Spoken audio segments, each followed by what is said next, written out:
என்னை திடீரென கைது செய்தது தொடர்பாக எனது மக்களுக்கு ஏற்பட்ட அதிர்ச்சி, கவலையை என்னால் உணர்ந்து கொள்ளக்கூடிய மாதிரி இருக்கின்றது. இருந்தாலும் இன்று நான் விடுவிக்கப்பட்டிருக்கின்றேன். அதிலிருந்து என்னுடைய மக்கள் அவர்களும் விடுவிக்கப்பட்டு எனக்கு தங்களுடைய உணர்வுகளை பல வகைகளிலும் வெளிப்படுத்தி இருக்கின்றார்கள். அந்த வகையில் அந்த மக்களுக்கு நன்றி கூறுகின்ற அதே நேரத்தில் நாட்டினுடைய ஜனாதிபதி அனுர திசநாயக்கா அவர்களுக்கும் நன்றி சொல்ல விரும்புகின்றேன் பல காரணங்களுக்காக. அதேபோல என்னுடைய தரப்பு உண்மைகளை எடுத்துரைத்த சிரேஷ்ட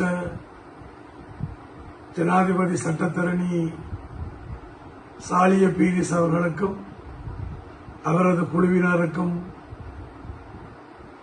நன்றியை சொல்லுகின்ற அதே நேரத்தில் அந்த நியாயங்களை, அந்த உண்மைகளை உணர்ந்து கொன்ற கம்பஹா மாவட்ட நீதிபதி அவர்களும் அந்த உண்மையை உணர்ந்து அதை வெளிப்படுத்தும் விதமாக என்னை பிணையில் விடுவிப்பதற்காக அனுமதியை வழங்கியிருக்கின்றார்.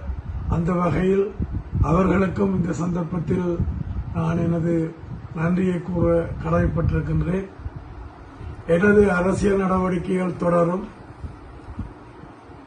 தை பிறந்தால் வழி பிறக்கும் என்பார்கள்.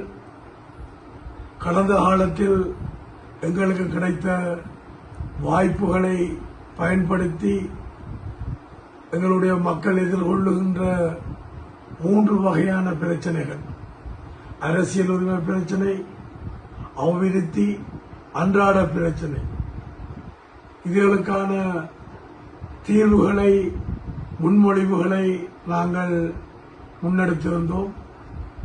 அது தொடரும்.